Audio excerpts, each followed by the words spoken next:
The entire village had gathered in the square. Hundreds of angry faces pressed in from every side, forming a tight circle of rage and betrayal. And there, in the center, stood Donatus, the man who had promised them everything.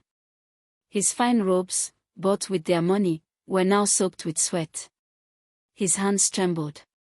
Chief Adibeo stood before him, holding up a handful of ordinary beans, his face twisted with humiliation and fury. "Liar!" someone screamed from the crowd. "Con man," another voice joined in. Donatus looked around desperately, searching for an escape route that didn't exist. The same people who had bowed to him just days ago now wanted his blood. In just 3 months, this smooth-talking trader had convinced an entire village that ordinary beans possessed magical powers. He'd sold hope to the hopeless, wisdom to fools, and love to the lonely. He'd become the richest man in Gogoda, living like a king while others gave him their last cowrie shells. But today the beans would finally sprout. And everyone would see the truth. The market women who'd bought beauty beans. The young men who'd purchased intelligence beans. The farmers who'd planted wealth beans instead of food crops. The chief who'd gambled the entire village's future on wisdom beans. All of them were here. All of them had been fooled.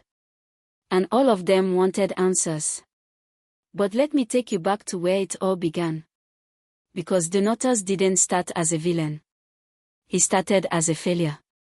Before we dive in, if you love African folktales with a twist, smash that subscribe button. Trust me, you'll want to see how this ends. Because what happened in Gogoda could happen anywhere. It could happen to anyone. It might even be happening right now. 3 months earlier, Donatus arrived in the village of Gogoda with nothing but a worn traveling bag and a sack of beans. Not magical beans. Not blessed beans. Just beans. The kind you'd cook for dinner and forget about. He was 32 years old and had nothing to show for it. A failed farmer from a neighboring village, he'd watched his crops wither 3 seasons in a row. His wife had left him. His family had given up on him. He tried honest work, backbreaking, sunrise to sunset honest work. It hadn't worked for him.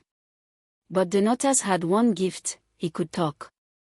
His voice was smooth as palm wine, his smile disarming, his words carefully chosen. If only words could fill an empty stomach. The market square of Gogoda burst with life that morning. The air hung thick with the smell of roasted plantains and smoked fish. Traders called out their wares in a symphony of competing voices. Brightly colored fabrics, indigo, crimson, gold, fluttered from wooden poles like captured butterflies. Women balanced baskets on their heads, moving through the crowd with impossible grace. Children darted between legs, laughing and stealing pieces of fruit when no one was watching. It was the kind of market where everything was possible. Where fortunes changed hands. Where a clever man could make a living. Or so Donatus hoped. He found a small spot near the edge of the square, laid out a cloth, and poured out his beans. "Fresh beans," he called out, trying to inject confidence into his voice. 2 cowries for a handful. Nobody stopped. An old woman walked past, barely glancing at his display. A young man gave him a pitying look and moved on. Why would they? 5 other traders sold beans in this very market. Cheaper beans. Better beans. Beans from trusted sellers they'd known for years. By midday, Donatus hadn't sold a single bean. His throat was hoarse from calling out. His hope was drying up faster than water in the harmattan. He was about to pack up when he heard it. 2 young women stood near the cloth merchant's store, close enough that their conversation drifted over to him. One was crying softly, her friend's arm around her shoulders. "Amina, he doesn't even see me," the crying woman said, her voice breaking. "I walk past Chidi every day. I wear my best wrapper. I style my hair. And he looks right through me like I'm invisible." "Maybe he's just shy," her friend offered weakly. "No." Amina shook her head. He's not shy with Zainab. He smiles at her. Talks to her. She's prettier than me. More graceful. More, everything. Her friend squeezed her shoulder. Don't say that. If only there was something, anything, that could make Chidi notice me. I'd give anything. I'd pay anything. And that's when Donato saw it. Not a customer for beans. A customer for hope. His mind began racing. His pulse quickened. An idea formed, dangerous, brilliant, terrible. He looked down at his ordinary beans, then back at Amina's desperate face. What he did next would change everything. Not just for him, but for every single person in Gogoda. Donatas watched Amina wipe her tears, and something shifted inside him.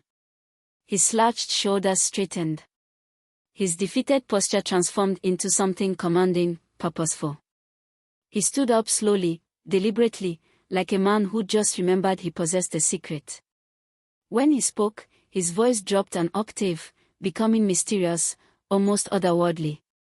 "Excuse me, sister," he called out softly. Amina turned, surprised. Her friend looked suspicious. Donatas gestured to his beans with a gentle smile. "I couldn't help but overhear. Forgive me, but I think I can help you." Amina's friend stepped forward protectively. "We are not interested in buying beans." "Those beans," Donatas whispered, leaning close enough that they had to strain to hear.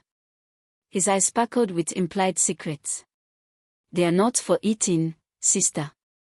These beans were grown in the sacred grove beyond the mountain. 7 shamans blessed them under the new moon. They are for matters of the heart." Amina's breath caught. Matters of the heart. "Love beans," Donatas said simply. He picked up 3 beans, holding them in his palm as if they were precious jewels. "I only have 3 left. I wasn't even going to sell them. They are too powerful for most people." "Powerful how?" Amina asked, stepping closer despite her friend's warning hand on her arm. Donatas looked around conspiratorially, then lowered his voice even further. "You plant them at midnight, under the open sky. As you place each bean in the soil, you whisper your beloved's name 3 times. The ancestors hear. The earth remembers. Within 3 days, the one you love will see you differently. They'll notice what they've been blind to." He paused, studying her face with apparent concern.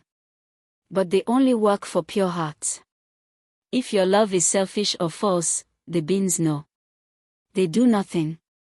"My love is pure," Amina said quickly. "Chidi is kind and good. I've loved him since we were children. I just want a chance for him to see me."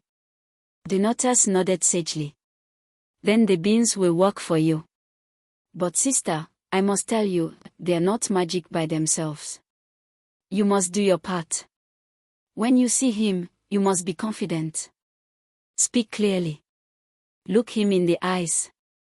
The beans open the door, but you must walk through it." Amina looked at those ordinary beans like they were diamonds pulled from the earth by the hands of the gods themselves. "How much?" she asked, her voice trembling with hope. Donatas pretended to consider. "For something this precious, 1 goat would be fair." "I'll give you 1 goat, 2 chickens, and a promise," Amina said quickly. "If this works, when this works, I'll tell everyone. Everyone will know about your magic beans." Donata smiled. "That's all I ask. Help others find what you found." The exchange was made. Amina clutched those 3 beans like her entire future depended on them. Because in her mind, it did. Now, here's the thing about belief. When you desperately want something to be true, your brain will find evidence everywhere. It becomes a lens through which you see the world. And that's exactly what happened. That night, at midnight, Amina planted the beans in her small garden. She whispered Chidi's name 3 times over each one, her heart pounding with hope and fear. As she patted the soil down, something changed inside her. She'd taken action. She'd done something. She wasn't helpless anymore. The next morning, she woke up different. More determined. The beans were working, she told herself. She had to do her part. When she saw Chidi in the market, instead of looking down shyly as usual, she walked straight up to him. She smiled. She asked him about his day. She laughed at his jokes. She was confident, warm, present. And Chidi noticed. How could he not? Confidence is attractive. Attention is flattering. The girl who used to scurry past him was now standing tall, looking him in the eyes, treating him like he mattered. Amina, he said, smiling back. I don't think we've ever really talked before. You're different today. Am I? She asked, her heart soaring. The beans were working. The magic was real. By sunset that day, 6 people had come to Donatas asking about magic beans. Amina had told her friend, who told her sister, who told the woman at the well. By the day after that, 20 people crowded his spot in the market. Donatas realized something terrifying and wonderful: he could sell the same beans for anything. Love, wealth, beauty, intelligence. All he needed was a better story. And Donatas was excellent at stories. Within 2 weeks, Donatas wasn't just a trader anymore. He was a phenomenon. Folktale was a woman who'd stopped looking in mirrors. At 43, with 3 children grown and a husband who barely noticed her anymore, she felt invisible. She moved through the market like a ghost, and the world treated her like one. When she came to Donatas, he saw her pain immediately. Beauty beans, he told her, his voice gentle. From the fountain grove where the water spirits dwell. These beans won't change your face, sister, they'll change how people see you. They'll remind the world of what's always been there. He told her to plant them at dawn, to drink more water, to stand straighter. The beans work from the inside out, he explained. Folktale went home and looked in the mirror for the first time in months. She started grooming herself again. She oiled her skin. She tied her wrapper with care. She exercised in the mornings, telling herself she was preparing for the bean magic. Within a week, people noticed. Her husband complimented her. Neighbors smiled. She glowed with renewed confidence. The beans worked, she told everyone. Donatas's beans are real magic. Young Ikin had failed the chief's advisor test 3 times. He was desperate, humiliated, convinced he wasn't smart enough. Donatas sold him intelligence beans from the Scholars Valley, blessed by the spirits of ancient wise men. Plant them under your window, Donatas instructed. Study every night. The beans will sharpen your mind, but you must use that mind. You must work harder than you've ever worked. Ikin studied frantically, convincing himself he was preparing his mind for the bean magic. He barely slept. He memorized everything. He practiced until his throat was raw. When he passed the test on his 4th attempt, he credited the beans entirely. His own effort. Just the beans working through him. Farmer Okafor came next, worried about his struggling crops and mounting debts. Plant these beans, Donatas said, handing over wealth beans, and wealth will find you within 1 moon cycle. But you must work smarter, not just harder. Watch the successful farmers. Learn from them. Okafor worked twice as hard. He became more strategic, more careful. He rotated his crops, bargained better at market, saved instead of spending. His fortunes improved. The beans got all the credit. By the 2nd month, Donatas was rich. New robes of fine cloth draped his shoulders. He moved into a better hut. People bowed when he passed. He was invited to ceremonies, given seats of honor, consulted on important matters. He'd created something dangerous, a legend. And legends are hard to control. His simple market stall had become a shrine. People left offerings, cowrie shells, small carved figures, flowers. They touched the spot where he sat, hoping for residual magic. Children were brought to him for blessings. He was given a title, the Beankeeper. But one man wasn't buying it. Bobatond, the eldest farmer in Gogoda, watched everything with narrow, knowing eyes. He was 73 years old and had grown beans his entire life. He knew beans the way a mother knows her child's cry. One evening, he approached the notices store when no one else was around. He picked up a handful of the magic beans, rolling them between his weathered fingers, bringing one close to his eye. "These are Oliwa beans," he said quietly. "Common Oliwa beans. I grew these myself 5 seasons ago. I'd know them anywhere." Donatas felt ice in his stomach, but his face remained calm. "You're mistaken, elder." "I'm not." Bobatond's voice was hard. "I know exactly what you're doing." "They're happy now, old man," Donatas said, his voice defensive. "Look around." Amina smiles now. Folek holds her head high. Ikin passed his test. Okafor's farm is thriving. Happier than before. Where's the harm? Bobatond stared at him for a long moment. The harm comes when the lie grows too big to maintain. And that moment always comes. Always. He dropped the beans back onto the cloth and walked away. Donatas dismissed the warning. How could anything go wrong? Everyone was happy. Everyone believed. The whole village was transformed. He was giving them hope, confidence, purpose. Wasn't that worth something?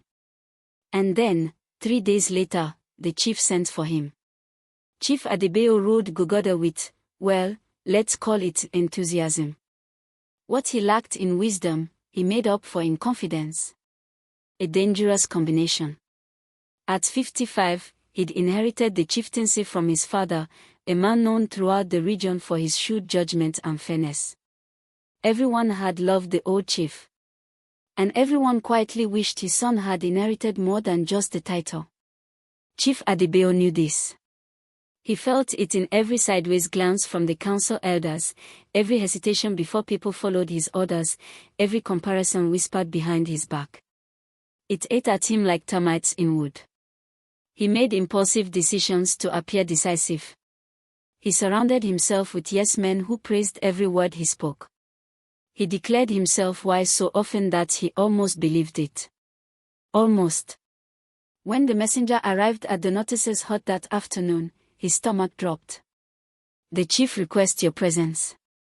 Immediately. The walk to the chief's compound felt like walking to judgment. The noticer's mind raced. Had Bobatond told the chief the truth? Had someone's beans failed too publicly? Had the con finally caught up with him? But he couldn't refuse. You don't ignore a chief's summons. And somewhere beneath his fear, greed whispered seductively, this could be the biggest payment yet. The chief's compound was impressive, mud brick walls decorated with intricate patterns, carved wooden pillars supporting a high-thatched roof, the throne of polished mahogany elevated on a platform. Chief Adebayo sat there now, draped in fine cloth, cowrie shells clicking on his ceremonial staff. "Oh, the beankeeper," the chief said, gesturing for the notice to approach. "Everyone speaks of your magic beans. The whole village is transformed. Amina is to be married. Folek looks 20 years younger. Young Ikin serves on my council now." "You honor me, great chief," the notice said, bowing low. "I need wisdom beans." The chief leaned forward, his eyes intense. "Beans that will make me the wisest chief in all the land. My father was known for wisdom. I must exceed even him." The notice's mouth went dry. This was it. The moment to walk away. Say no. Admit the truth. Tell the chief that the beans were ordinary, that the villagers' transformations came from their own efforts, that this whole thing had spiraled out of control. But then the chief continued, I will pay you 3 goats, 20 lengths of fine cloth, 3 bags of cowrie shells. And I will name you permanent village spiritual advisor. You will want for nothing. You'll sit at my right hand. Donatus heard the words as if from underwater. That much wealth would set him up for life. He'd never have to work again. Never have to worry. Never have to be the failure he'd been when he arrived. The wisdom beans are the rarest, Donatus heard himself say. They require special ceremony. I don't care what they require, the chief said. Make me wise. Donatus said yes. The biggest mistake of his life. That night, he created the most elaborate ritual yet. If he was going to do this, he needed it to be spectacular enough that the chief would believe completely. The ceremony took place at midnight in the village square. Donatus wore borrowed robes, his face painted with chalk. Drummers drummed. Dancers danced. He chanted in a language he invented on the spot, waving a carved staff over the beans. These wisdom beans require 7 days of preparation, he announced. The chief must eat only white foods, yam, coconut, white beans. He must sleep facing east. Every morning, he must come to me for consultation, so I can interpret what the beans are telling him. He planted 7 beans in a ceremonial bowl, placing it on a shrine he'd built. Each day, 1 bean will sprout, Donatus declared. When the 7th bean rises, wisdom will fully bloom in the chief's mind. It was theater. Pure theater. But everyone believed it. How could they not? They'd seen the magic work for everyone else. The chief began his preparation with religious devotion. Now, if you're smart, you're already seeing the problem. When a leader starts making decisions based on magic beans, well, let me show you what happened. On the 3rd day, Chief Adebayo summoned the village council. The beans have spoken, he declared, standing before the assembled elders and villagers. We must move the village to the eastern valley. It is the wisest location, blessed by the ancestors. The council members looked at each other in confusion. But great chief, one elder ventured carefully, the eastern valley has poor soil. The old chief said it was unsuitable for. My father didn't have wisdom beans. Chief Adebayo interrupted. This is wisdom beyond your understanding. The beans see what we cannot. We move within the week. The people looked to Donatus. Surely the bean keeper would explain. Donatus felt every eye on him. He could expose the lie right now. Stop this disaster before it started. The beans have spoken, he heard himself say. We must trust their wisdom. The village began to pack. Families dismantled their homes. Farmers abandoned their fields. The entire community prepared to relocate based on the whispering of beans that couldn't actually whisper. And Donatus started to panic. Because the beans weren't going to save him this time. They weren't going to save anyone. Someone had to explain why the chief's wisdom looked a lot like foolishness. That someone would have to be him. And he had no idea what he was going to say. The disasters began quickly, like cracks spreading across a clay pot. Eastern Valley flooded in the first rain. The same rain that had been predictable for generations. Water rushed down from the hills, turning the settlement into a marsh. Crops drowned in the fields. 3 homes collapsed. Families huddled on higher ground, watching their belongings float away. The villagers came to Chief Adebayo, angry and confused. The beans said this is a test of faith, the chief declared, clutching his wisdom beans like a lifeline. Greater wisdom comes through greater trials. They turned to Donatus. Is this true? He could have ended it right there. Confessed. Apologized. Faced the consequences. Instead, he backed the chief up. The beans work in mysterious ways. This trial will lead to greater blessings. They moved back to Gogoda, saggy and defeated. But the chief's confidence in his wisdom beans never wavered. 2 weeks later, a traveling merchant came through the village. A smooth talker with fine goods and elaborate promises. During the trade negotiations, the chief consulted his beans. The beans tell me to trust everyone, he announced. A wise leader sees the good in all people. He gave the merchant their entire grain surplus, food that was supposed to last until the next harvest, on the merchant's promise to return within a month with double the goods. The merchant never returned. The village faced potential famine. Families began rationing. Children cried with hunger. Angry voices called for the chief to step down. The beans are testing us, Chief Adebayo insisted. This is wisdom's refinement. Then came the festival date change. The harvest festival had been held on the same date for generations, timed carefully with the agricultural calendar and spiritual traditions. But the beans, according to the chief, said it should be moved 2 weeks earlier. The elders protested. The priest warned. This would offend the ancestors. I have wisdom beans, the chief shouted. Your traditions are based on ignorance. They moved the festival. And when the next harvest failed, whether due to improper timing, offended ancestors, or just bad luck, everyone knew why. Every day, people came to Donatus with the same question: why is the chief's wisdom causing disaster? And every day, Donatus invented new explanations. Wisdom looks like foolishness to the unenlightened. The ancestors test us through hardship. Greater blessings come after greater trials. The path to enlightenment requires suffering.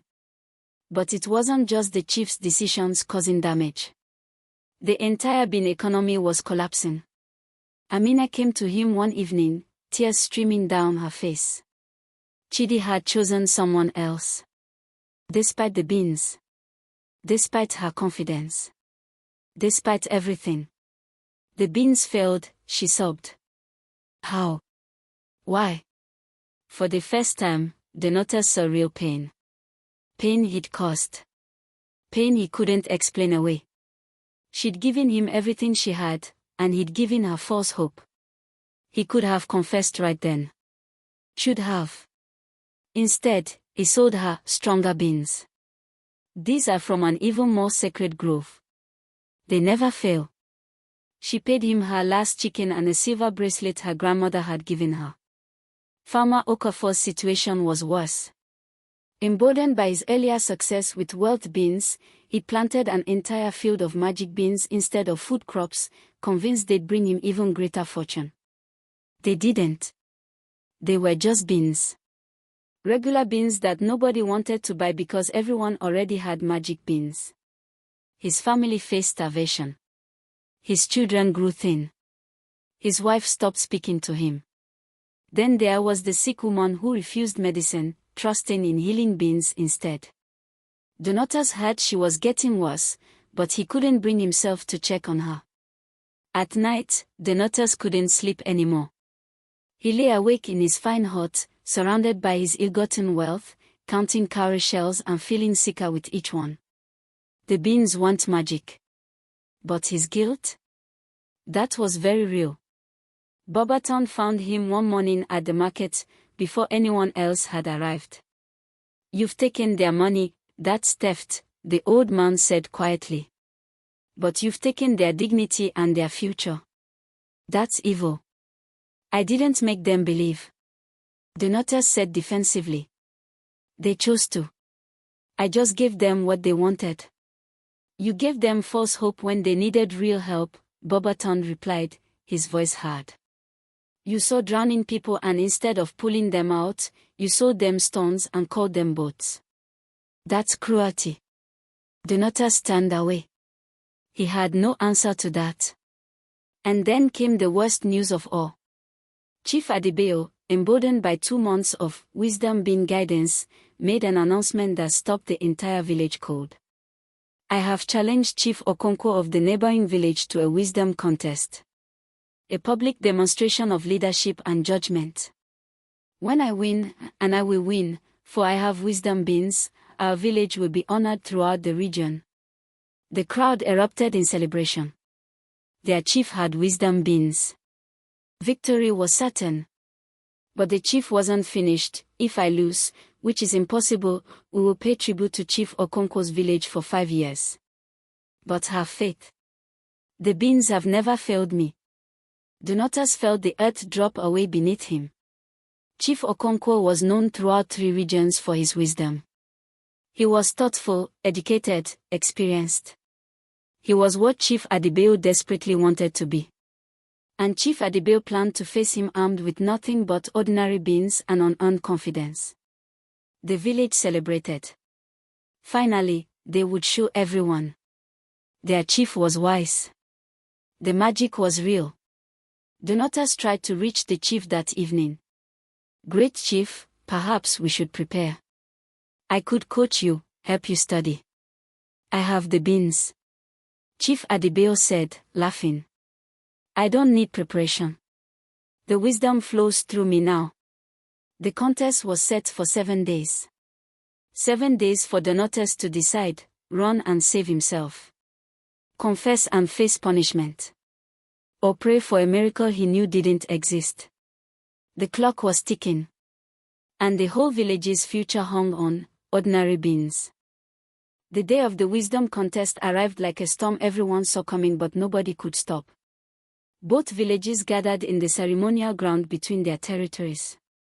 Hundreds of people filled the space, men, women, children, all dressed in their finest cloth. Drums thundered. Banners fluttered in the breeze. The air buzzed with excitement and tension. Chief Okonkwo sat on his throne with the calm of a man who had nothing to prove.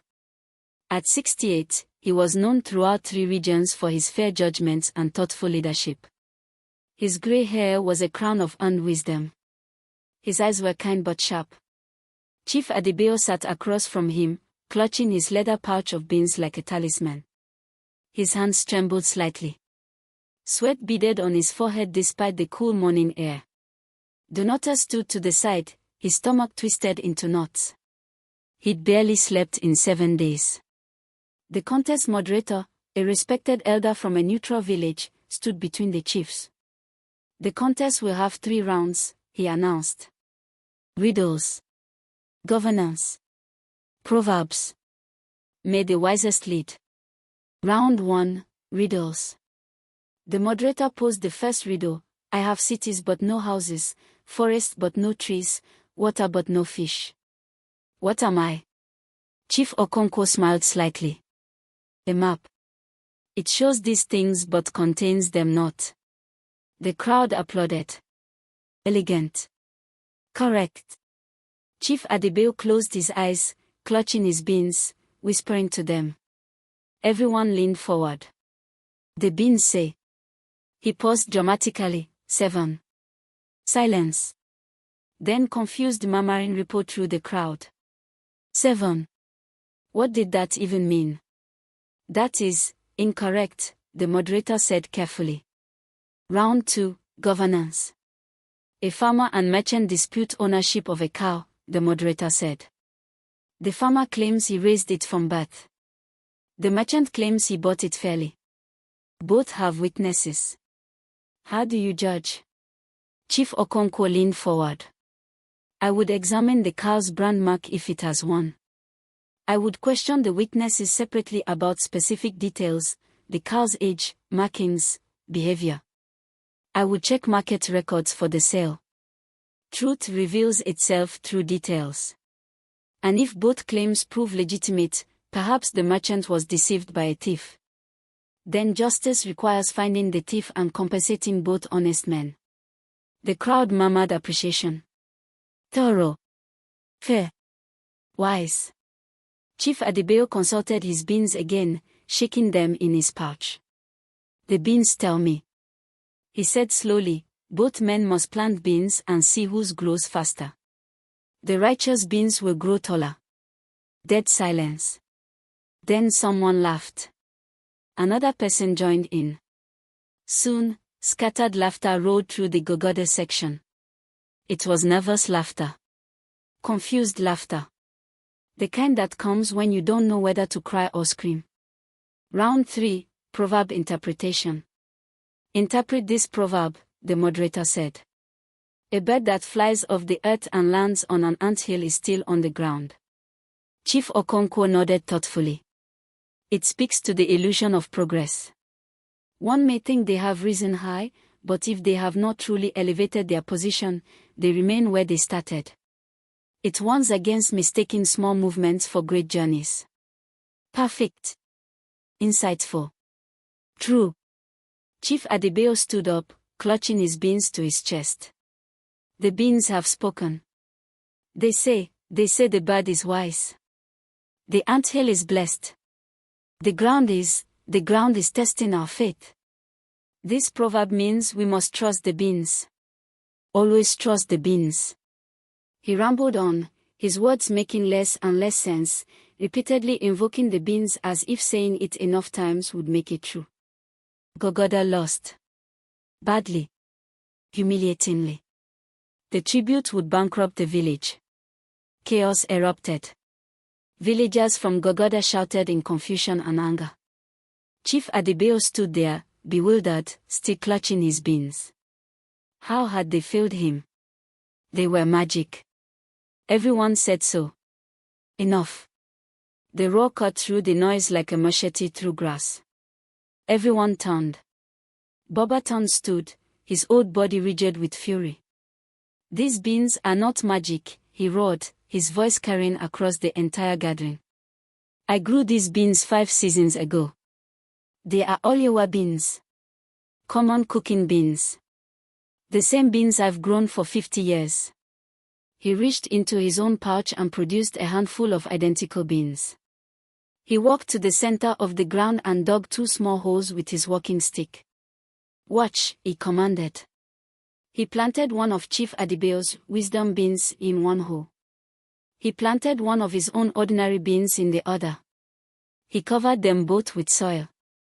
These are the same. Exactly the same. There is no magic. There never was. Every eye turned to the notice. The mood shifted instantly. Confusion transformed into realization. Realization transformed into rage.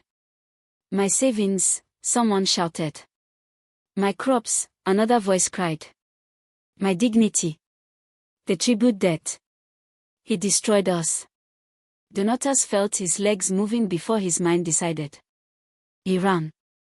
He pushed through the crowd, heading for the forest edge. Hands grabbed at him. He twisted away. His fine robes tore. He stumbled, caught himself, kept running. But the villagers knew these paths better than he did. They cut him off. Surrounded him. Trapped him in the market square of Bogoda, the exact spot where he'd first sold the magic beans 3 months ago. The circle tightened. Angry faces. Betrayed faces. Faces that had trusted him. And that brings us back to where we started. Donatus, surrounded. Nowhere to run. The entire weight of his lies crashing down like a collapsing roof. He had no more stories. No more explanations. No more beans to sell.